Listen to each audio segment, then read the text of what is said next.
Thank you for having me. No, it is a real pleasure. There's so many of the tunes you've been doing, you know, over the past few years that have been played on the show, much requested, and Okay. That's good. well, no, it's, you know, I was saying to you, you know, before we got in the studio, there's some, there's definitely a sound that you've got, which I think people over here, and obviously in the States, really like, you know. The thing is, it is a spectrum, do you know what I mean? From the stuff you've done with Q-Tip, Right. the Breathe and Stops, which are more sort of party rocking, Right. to the Erica stuff, to the Common stuff, to the Slum, you know. Right, and then on the new album, the one that you're here Right. to promote, Welcome to Detroit, which is forthcoming on BBE. Mm-hmm. You know, it's there's some mad little tunes on there. Do you know what I mean? You know, there's tracks which had shown an influence in some of the other records, but you know, tracks like Think Twice and tracks like Brazilian Groove have got their, you know, they speak for themselves. Do you know what I mean? They're sort of Mazel Brothers take and that, and coming out and doing them outright is great for me and great for many people over here. But before we get into talking about the new album and a lot of stuff, I wanted to take it right back and just sort of ask you how you you know, how you got into music, what a young JD was listening to, and you know, the influences in Detroit and. Okay. Well, what started back, like my father used to take me every week and buy me a 45 7-inch record. So that's how I started. I mean, this was back when before I could remember, you know what I'm saying, really. Yeah. I mean, and that's how I started. So I was actually doing parties at the age of 5, 6 with the help of my older sister, but I had all the records. Okay. You know what I'm saying? So they used to bring me to What sort of stuff was he buying you? Like, that was back when, what was I remember buying Open Sesame, Cool in the Gang. It was something else I bought. I can just remember. Parliament, it was one of the Parliament Funkadelic records. That was back when it was real hot, you know what I'm saying? Yeah. And, but really, he used to buy a lot of Jack McDuff. Okay. James Brown. Right. It was a mixture of both, like jazz and funk in the house. Then my mother she was trying to be an opera singer as a youngster, so with her classical influences, funk, jazz, all kind of music playing around the crib. So it was a musical house. Did your dad play any instruments? Yeah, he played upright bass, also keyboards, and you know. And was he in any bands, or did he put any stuff out, or was it just more? If you ever heard the song It's a Shame. Okay. It's a Shame. Detroit. Yeah. Anyway, he actually co-wrote that song. Oh, really? And yeah, so that's a little story. So cool.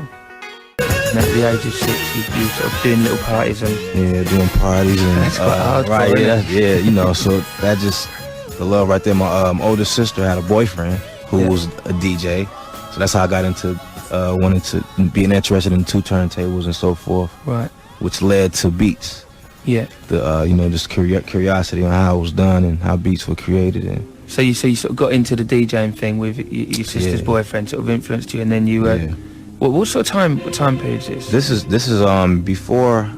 I know this is around 86, 87. Okay. 86, around that time. That's when I really got into wanting to be a DJ. Right.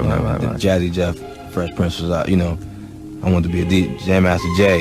Yeah. So you got into the cutting and scratching and. Yeah. I wanted to be a DJ at that time. So, like I said, I just wanted to know how the beats were done. I didn't know how it was done. I just knew that I can hear it. Yeah. So just out of curiosity, actually sampling other people's music, you know, that's how we do, but take drum breaks from people's record that's out or whatever, loop your own thing. That's how I got started. And then, you know, by digging, collecting old records that I already had, you know, before, and then friends of mine gave me records or whatever. Yeah. You know, that's how I really got into this beat thing. And what did you still, you know, did you get an MPC back then, or was you just mucking about? Actually, yeah, I was on a tape deck. I was making beats on tape decks. Okay. Just to pause and record thing. So a friend of mine showed me how to work the MPC about a year into doing this tape deck thing. Showed me how to work the MPC 62, which was out, I think, 89, 90, 90 something. Right. So I suppose for people who are listening who don't know, the MPC is a drum machine. It's a drum machine. It's made by Akai, you know. It's a bit of an industry standard, isn't it? Yeah. That's like almost like an SP 1200. Yeah. If you knew about that one.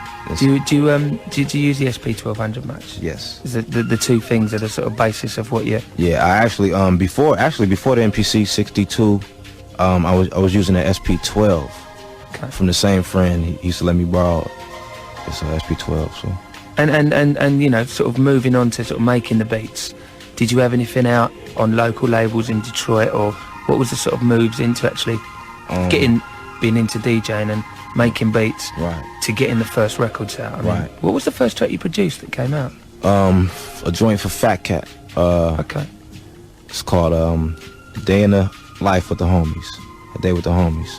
And this B-side was Front Street. Oh, okay. Yeah, back in the day. That was my first release, and that was right before about half a year before Far Side cuts. And right, so how did you get it out onto Payday? Was it a deal that Fat Cat had with Payday, or was you knew him from? Is he? Yeah, from actually, yeah. Me and Fat was working together. He had a partner before, so we used to work together. And actually, the same cat that taught me how to work the MPC, he used to let us come over and record. So right. All of this story has a lot to do with this guy Amp Fiddler, who let us come in and do our thing basically. So but Fat Cat, like I said, we worked before, and he put out some wax. What year? I can't think of the year. I'm bad with the years, but put out some vinyl basically. Sold them on the streets of the D, straight out the basement. Yeah. Got Fuzzy from Universal. Just happened to be in Detroit. Heard about the buzz. I don't know how he got with Fat Cat. Yeah. But make a long story short, they hooked up, and I'm always quite interested because there's like quite a big scene in England of, you know, the sort of people in checking all their sort of independent hip hop and stuff like that, and it always fascinates me how I mean, I suppose it's fairly obvious really how you go from the independent to the major. Right. But there's quite a gulf between them. Do you know what I mean? There's a lot of people who've been making a lot of records on independent labels that never get picked up by the major, and it just interests me how, you know, I mean, yeah, I suppose it's fairly self-explanatory because the stuff you do is wicked, and some of the other stuff is sort of but some of the stuff is good as well. Do you know what I mean? It sort of never gets through, but I suppose it's just a case of A&R people picking up on it. And yeah, it's hard. It's definitely hard. I mean, I had the worst time. I mean, it's taken since '95 to now to get here. It's just when you want to do what you want to do, and you got something new, they're scared of it. Everybody's always scared of it until you got a blockbuster artist or whatever using the, you know what I'm saying, production. You got a Buster, you got an Erykah Badu, then they accept it. Then well, I understand it now. But I was shopping Slum Village demos when I first was even trying to get into the door. I was shopping Slum Village demos and no doors were open.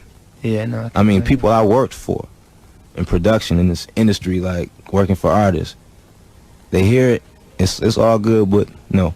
It's quite safe. Yeah, it's unless you have a following, they're not going to accept it. Yeah. So I mean, going back to the whole sort of Detroit thing, the sort of, you know, the two bases of hip hop that had been for a long time was New York and LA, and obviously all that's changed now with the whole sort of, you know, the whole Philly thing, and then the thing, you know, with Timberland and the Southern sort of thing. But I mean, the scene in Detroit, you know, obviously now you look back and it's like, oh, well, there's Eminem, and there must have been something going on there for ages. But for a long time, it wasn't really. There weren't a lot of things that I was hearing of that were coming out of Detroit. I mean, how did the scene operate in Detroit? Was it like just little jams and parties and? Yeah, it was. We had basically a small, very small, I guess you could say, hip hop community. I don't want to use it, but I guess we only met at certain places. Maurice Malone had a lot to do with he started a lot of hip hop shop and the open mics that Eminem used to go to back in the day. A lot of artists, you know what I'm saying, that's coming up right now, and it's people that we all know each other from those little places, those little couple of clubs. So, you know, basically the hip hop percentage is about 2%. You know, it's in Detroit, techno and R&B, and you know. It's quite freaky, isn't it? There's sort of one place that you know, I mean, techno relatively in the rest of America is quite sort of marginal. Do you know what I mean? You know, it's the other way around. Right. But not there. It's quite I mean, I went there once, and we were listening to like Derek May driving around the city, and it did seem to be it suited the mood of the place. Do you know what I mean? It's all a bit. It does. Run down and deserted, and the eeriness of those records. Yeah. I mean, was that something you were sort of checking when you were growing up? I suppose if 90, yes. You know, if your hip hop's 2%, then you're gonna have to be. Yeah, it's like that's all we had was these clubs, these techno clubs. I mean, I enjoy it. Yeah, you know what I'm saying? I mean, if I have time, I dibble dabble on the machine. You know. Yeah. Well, as we've seen on with your the BBE track. Yeah. I love that music, do you know what I mean? I can see the funk in it, and I love the futuriness of it. Right. Like I was saying to you before we came into the studio about the Q-Tip tracks. I think it's All In and those sort of things. Right. They really have that feel to it, and that's why I'm so glad you came in, because when I was listening to them, I was like, oh, this sounds like, you know, it's like, I knew you was from Detroit, and it sounds really techie. And then interesting listening to what else is going on in hip-hop, you know. I mean, I got the Memphis Bleak album and some of those things. And obviously the Timberland stuff. There is a real techie. I mean, what do you think that is? Why do you think that's? I think it's just it moving on. Yeah, I think it's just moving on. New sounds. You know, I know myself. I don't even want to use a Fender Rhodes, and again, if I can help it. So it's just probably people just growing and trying different things. Well, it's interesting because there's a show on a slot on the show that we do, and recently we made Charles Erland our artist of the week. And I was listening to this track called Intergalactic Love Song, and it's him using harps and all that sort of stuff. And you sort of think, listening back, it's almost like what you're doing now is what they were doing then, in terms of, you know, an harp was a brand new piece of kit, and then you listen to Stevie Wonder, Songs in the Key of Life, and you know, embracing all that technology. And it's just, you know, I love hearing these new sounds. Do you know what I mean? And I think it's good to hear you say things like, I mean, I love the Fender Rhodes. Do you know what I mean? But it's an instrument from. You know, I don't know when it was invented, but it's been around for a while. It's been around. It's a lot of new things, right? That you can play with. I know. And speaking of a couple of producers like Rockwilder, who, you know, took me by surprise. I didn't even know. You know what I'm saying? Because I hadn't heard production like his before. It's crazy. So that's what I like in a, you know, a producer. You know what I'm saying? I mean, you can bring something to the table. Yeah. You know. I mean, do you think there's anything going on in the clubs that's influenced the change in sound, or do you just think it's just the way hip hop sort of moves on? Club has a lot to do with it, because it's a lot more, you know. I mean, that's why I said the two things or there's more than two things, but the sides of what you do. There's a lot of like home sort of chilled stuff, and then the breathe and stops, which are a lot more sort of jump up and bouncing and. Yeah, I mean, I'm about to say, sometimes you can make things. Well, I won't say for the wrong reason, but you know, just for that, like a producer can make a joint just for the club. I mean, that's what people do, just because it's so important in this industry and in this numbers and the sales, and you know what I'm saying, that's what the labels look for. So cats like Rockwilder, Timberland, who do it in their own way, you know what I'm saying, I'm not mad at that, you know. Do you have much to do? I mean, I mean, I don't know, but I just think it'd be quite interesting to hear a conversation between you and Timberland. Right, and I actually, that's one of the cats I haven't hooked up with. I met almost everybody, but I'm waiting to hook up with that cat. Yeah, he's done some pretty mad stuff, hasn't he? And Neptunes as well, I think, are coming on that sort of new. Yeah, got a new sound. And the Neptunes on that Kellis album, it reminded me, there's some beautiful little tracks on there, like Suspended or whatever, where they get into that same sort of groove that I associate with you. Do you know what I mean? Yes. Old but new. That's what it's about. Well, sort of going back to sort of the whole story and that, the sort of, in the first big record you worked on was the Lab Cabin California, Far Side record. Right. How did that come about? Because they're based in LA. Actually, they were actually in New York, working on the album. They just started. Yeah. And Q-Tip was my manager at that time. Okay. Yeah. How did you get to a cut with Q-Tip? Through a Lollapalooza concert in Detroit. All right. Here comes the name again, Amp Fiddler, the guy from the basement, MPC and all, texts me to a Tribe Called Quest concert out of the blue. I hadn't talked to Amp in about a few months. You know, that was my man, you know what I'm saying? But he went on the road with the Parliament for this tour. So he called me out the blue. Make a long story short, took me straight to the Q-Tip, handed him a tape, Slum Village tape, that I was actually shopping, but he was interested in the production. Right. So we took it from there, and like a week later, he was my manager. So about a month later, that's when I was in the studio with Farside. So, and we actually did the first few sessions in New York, and then we went to Cali. Running. Was that a beat that you'd had for a while, or was that a sort of... That How was did you work with them? Was it you just took the beats in and they were like, yeah, Wicked will have that? Yeah, basically. Make it a little easier, but like getting into running, that's when I started listening to like Sergio Mendes. I wasn't Stan Getzler. Yeah. See, I wasn't into that music, you know what I'm saying? I only heard funk, R&B, jazz, but not really. So the whole sort of digging thing and sort of going off on little tangents and getting into different areas is sort of has affected. Yeah, definitely got me open. Yeah, I'm open to like a lot of things now. Looking at like the Common album, right, and a lot of those productions that the Ummah. For people who don't know, what is it? That was well, first the meaning is community of brotherhood. Okay. So that would apply to me, Q-Tip, and Ali Shaheed, a tribe called Quest. Okay. And we actually formed this production crew. At the Trackmasters was big around the time we formed it, and that was actually one of the reasons why we did it, to kind of I don't know, bring the funk, the good feeling music back into the radio waves. Right. Because it was just Trackmaster heaven, you know what I'm saying, at that time. So, we was like, we got to put a name Is it out sort there. of like, I mean, Native Tongues was the thing that seemed to, that would held all like Dilla Soul and Jungle Brothers and Tribe Called Quest together back then. Yeah, right. Is it sort of like almost like an updated version of that, but just with on the producing side? Yeah, definitely. Because it's that sort of vibe, isn't it? Do you know what I mean? It definitely follows on from the tribey sort of feel. Definitely. And actually, we had another member, Raphael Sadiq, who joined the Ummah right before the company. We all went our separate ways because of the Lucy Pearl thing, the Tip thing, the JD thing. It's almost like a split in two. Yeah, but it's we are still family. But it was an idea that Q-Tip really had, originally, and he wanted to do, and just didn't know how to do it. We didn't know how to do it the right way. We just went into it because it was a good idea. And was it almost like you lot all just sort of got in the studio to, were you doing stuff together and mixes and I do a beat, Tip put a hi-hat on it, whatever, crash, mix it. Yeah. Ali whatever, it was just all together. If Ali did something and the drums wasn't banging enough, just to, Jay, do this, whatever, so it's a real little team we looked out for each other. Yeah. And when did that all get together, and what were the things you were working, what were the projects that sort of came out of the initial let me see. The Q-Tip album, things like that. Well, the Q-Tip album leads us on quite nicely because that album freaked me.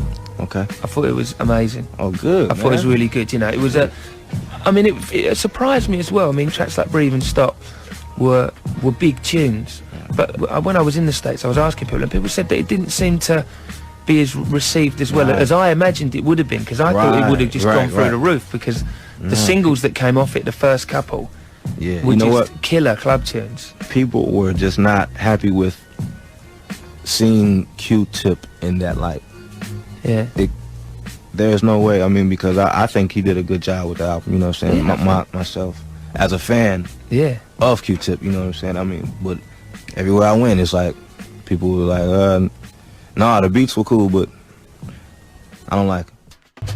One of the other things I wanted to talk about was the use of samples and the way that hip-hop used to be, the sort of Pete Rock, and even before that, they were just using the break, the bass line, the hook, the sort of the looking at the front door type of loop scenario. Do you know what I mean? Right. And what you're doing now is using a lot less of the actual sample, but just chopping it in a much more sort of creative and it really fascinates me, because I love the move. I just wondered what prompted it, and because I was wondering if it was like a sort of move away from trying to clear samples, because it's not such an obvious, they're almost like sound sources, do you know what I mean? I was going to say that has a lot to do with it, because they have these scouts now that actually listen for samples. Really? Yeah, and a lot of producers know that, so we try to get away from it.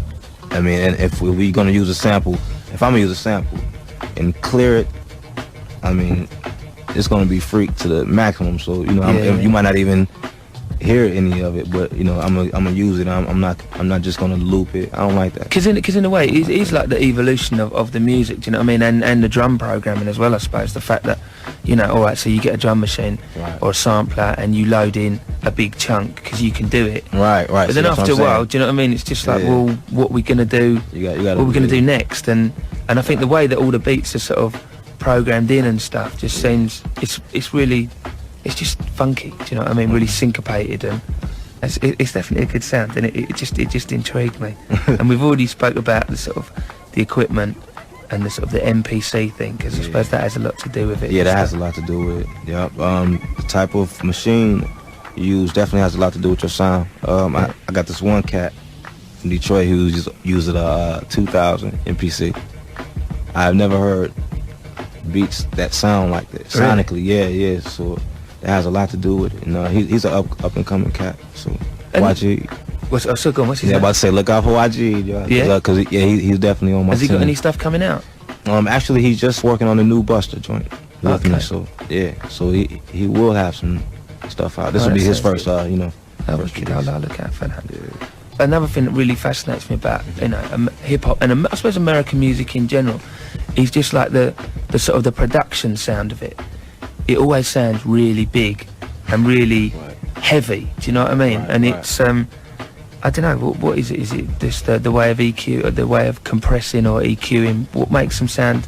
What makes them sound better than most of the English records? You know what? Yeah, they really take that to heart. They take it serious over there. It's like I remember mastering the Slum Village album.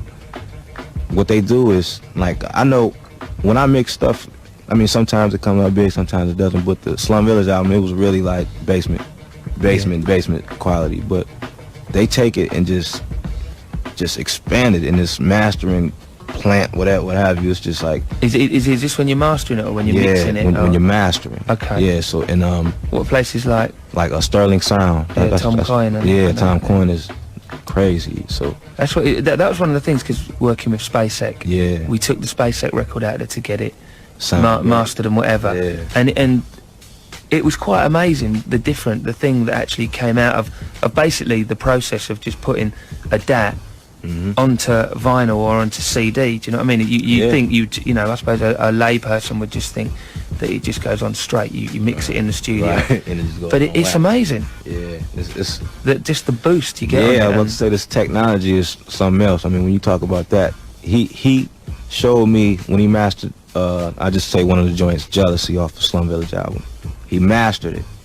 He took all of the vocals off of the track and just EQ'd the sample straight from a 2-track left and right DAT.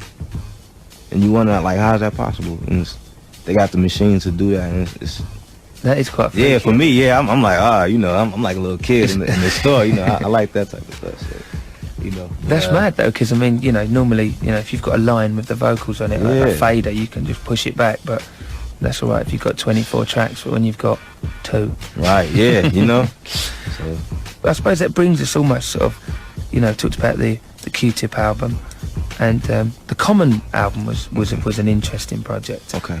It's you know, a wicked album. You know, doing it is one side of it. Right. Time travelling, Song for a Satire. You know, the whole spectrum of stuff now. And I know that you didn't work on all of those tracks, but you know, and it also brings us back to the, you know, Fela Kuti being one of your influences, working with Femi. Oh yes. Must have been quite a nice. Man, that was incredible. Let me tell you, I'm a big Fela fan. Oh my goodness, I mean, all the box sets, any record I can find, and if anybody else got records, send them to me, please, because I need all of it I can get. Yo, that There's music, I mean, it's not only that. That's just one artist. It was mad. Like last year, we had Tony Allen in, you know, the drummer. Oh yeah. And we were chatting to him, and he was telling us that what the reason that the tracks are so long was because when they used to play in the club in Lagos, the Shrine, that it was so rough outside that people would get there like 10 o'clock or whatever, because Lagos is such a heavy sort of place to be. They used to just play all through the night, so that it'd finish at 6 or 7 when it was light and everyone could go home safely. Man, oh man. But it sort of put it, because you just think, well, you can't drum for 8 hours and you can't play half hour long at that tempo, and with that ferocity. It's pretty Yeah. He's like a drum. He's like a drum machine. Yeah, man. I mean, that's crazy. I actually use speaking of Tony Allen, one of the joints on the Common album. Bring That is from Tony Allen. Tony Allen LP. Yep.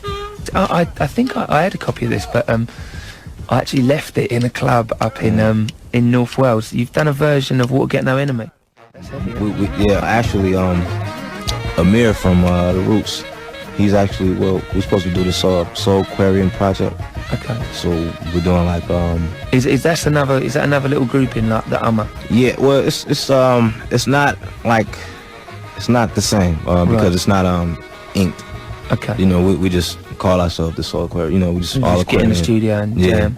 Work. And what's that? Is that with the Roots and the sort of Philly crew? Yep. Amir, James Poyser, and D'Angelo right now. So those are the members, and we got an album coming soon. Yeah. Maybe not too soon. I know it's another Roots album they're working on, and you know, a few things, but it's coming soon. And we're working just a little at a time, and probably be a lot of remakes and things like that. Really?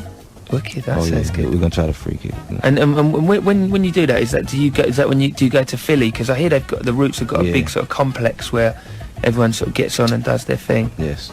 Philly is they got a good little scene going there. Yeah, I like it. It reminds me of Detroit a little bit, so I like to work down there. It's definitely comfortable, and they got Roots have got a nice little sort of lockdown on, you know. Oh yeah, and the whole Jazzy Jeff thing with Jill Scott and right. Oh yeah, Philly. That's what I'm saying. Jazzy Jeff's my man too. Yeah, man. They got. There's a lot of good music. Yeah, I was about to say, man. Yeah, it's good sort of looking. They got at a lot of talent out there. Yeah, man. A lot of really talented. And I think all these people seem to be moving it on in the right direction. You know, a lot of it's played live, but as we were saying before, just the fact that the drums just sound heavy. You were saying that was something that you got from listening to the Roots. Yeah, well, listening to the Roots. See, I used to sample drums or try to tweak my drums how he would play them, how Amir would play them and tweak them. You know what I'm saying? And that's how I want them to sound. So I know it's hard to get. I know, you know, it's hard to do, man. It's hard to mix them joints and try to sound them like, get them to sound like they came out in the 70s or something. But you know, now I suppose leading on to the album, I mean, that track's like Think Twice. I mean, how's that? Is that just a band replaying the sort of Mazel Brothers sound, or is that bits of samples chucked in and just surprisingly, me and one other cat, Dilla, all instruments, all live. It sounds like a Mazel Brothers, you know, the production. Right, yeah, right. So, that's what I wanted to try and kind of recreate that type of feel, because, like I said, listen to Amir from the Roots. He got me into that, you know, into trying to recreate, going to the studios, looking at the credits on the album, seeing what studios they recorded at, like go to that studio for the drum room. And, wicked, so it's just that heavy like sort of research to get that authentic sort of sound. And it has to be that way. Well, it definitely pays off. Yeah. It definitely pays off. I mean, the other thing was, you know, on the album you've got, and as featured on the SpaceX remix that you did, two new rappers. Right, Frank and Dank. Yeah. Well, what's the story with them? Okay, that's actually the first group coming off of this new label, McNasty MCA. Okay, you've done a deal with MCA. Right? So that's my label. Everybody. And what was it called? McNasty. McNasty MCA. And Frank and Dank, actually, cats I grew up with. Yeah. Detroit. They were actually around through all of the experiences. So, and is that one of the things you want to do with the label? Bring through like the sort of a new school of Detroit, or you know, just whatever sounds good. Yeah, whatever. Just music. I want to do some music. I'm looking for a rock group. I'm looking for nice soul, R&B, a singer, a real singer, some real talent. I want to do some Berry Gordy type of thing. Wicked. You know. I mean, does that Motown thing? Do you sort of think, I mean, would that be a thing you'd? I suppose it would be quite nice. I was about to say as many records as Motown. Look, it could be done. It could be done. I went to Motown Museum actually for the first time last week. Yes. When I went, I had to go there. Right. And I'm saying it's there. It's like people from Detroit, you know, being that it's right there, you know, we don't take advantage of it. You know what I'm saying? But actually, a friend of mine suggested that I go and see. It's Berry Gordy building this thing from $600, and man, I mean, It's amazing. Yeah, it's incredible to just walk through that and see where all of that magic was done. All in the bottom of people's houses and. Right, you know. Yeah. And they had that sound, the Motown sound, and you know, so that's what I'm trying to do. Well, there's definitely a sound that you got that's coming through, and it definitely seems to be sort of doing quite nicely, doesn't it? Really? You know? Yeah, things are looking good. It takes a little while. I see slow for sure route, but it's definitely worth it in the end. It's a big place to get your message across in, isn't it? Really, but it seems to definitely be happening. Right. I mean, the Erica thing as well. I mean, how was that? Was that again through the sort of the network? Yeah. Actually, yeah, and by working with Amir from the Roots, that's how I really got up with her. Because he was actually just working with her at first. Yeah. And he kind of brought us in, so good looking on him, but good looking on her too. Yeah. You know what I'm saying? And she was nice person to work with. You know what I'm saying? It was a little complicated because I never worked with yeah. You know, but artists she got on her that own level, sort of take, you know. and you know, Yeah, heavy involvement. The album that's her album, definitely. Right. Yeah, definitely. I mean, from everything, she had a lot to do with everything. So, yeah, definitely. And it was definitely working with James, like I said, James on a lot of the joints. So, Yeah. you know.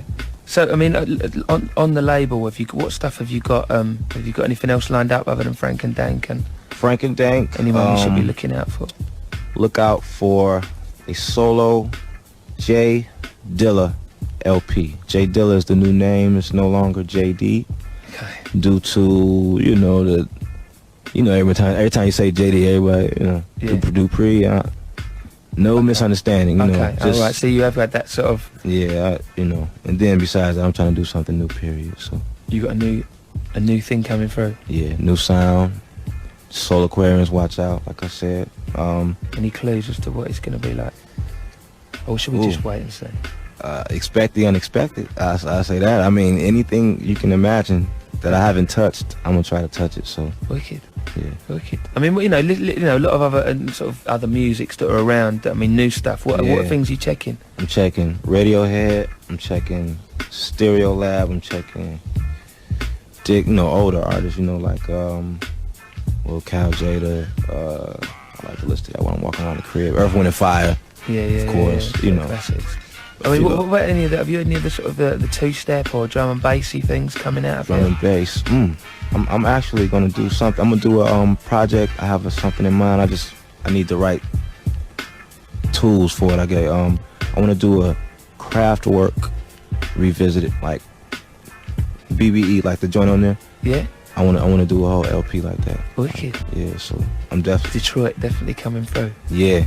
I definitely want to do that. It was funny because I interviewed Slum Village when they came over to promote their record that was over, and I asked them about the techno thing. Right. And I go, what do you think of it? And they were like, no, it's cool. But they went, it's cheap budget music. Right. And it really made me think. I sort of thought, well, what do they mean by that? But then again, going back and listening to hip hop records, and again, like we were chatting about earlier, the process of putting it together. When you do yours, you're going to do non-cheap budget, high budget techno music. Right. No, it's because that's something I'd love to hear. Yeah, man. It's going just by listening to like Radiohead, like I said, Radiohead, Stereo Lab, and groups like that, just to name a couple. Yeah. The way the albums were done, the whole album, you know what I mean? So like from spread across the way it all melds into one, and right. That's what I'm interested in. That's what attracts me to the music, to the artist. Yeah. You know what I'm saying? Like, whoa, you know what I'm saying? I didn't know Radiohead had a joint where it's just the drum kicking the roads. It's a mad album, isn't it? Yeah, I'm like, I'm a fan. So. Wicked, that's great. Definitely. So look, the album, Welcome to Detroit. What was the sort of what was the plot with it? It actually started as a I guess you would say breakbeat album. Okay. Just it's supposed to be for like instrumentals, but because it's part of this BBE Beat Generation series, right, which has also got 88 Keys, right, Jazzy Jeff, Pete Rock, Marley Marl, King Britt. It's quite heavy, isn't it? Yeah. So, do you have much to do with King Britt? Nah, you know what? I haven't got up with that kind of He's got some quite interesting things. You know what? I've heard. Yeah, a couple of people told me. I was like, I never. Some nice little, you know, sort of. So a lot of it's sort of housey, but on a sort of offbeat. Do you know what I mean? It's got the funk. It's got the sort of the syncopation. Yeah, I think. I don't know. You might be quite into it. Okay. Might be quite worth checking out. But look, again, it's a pleasure. Oh, Thanks for coming in. Man. It's wicked. Thank you. I appreciate it, man.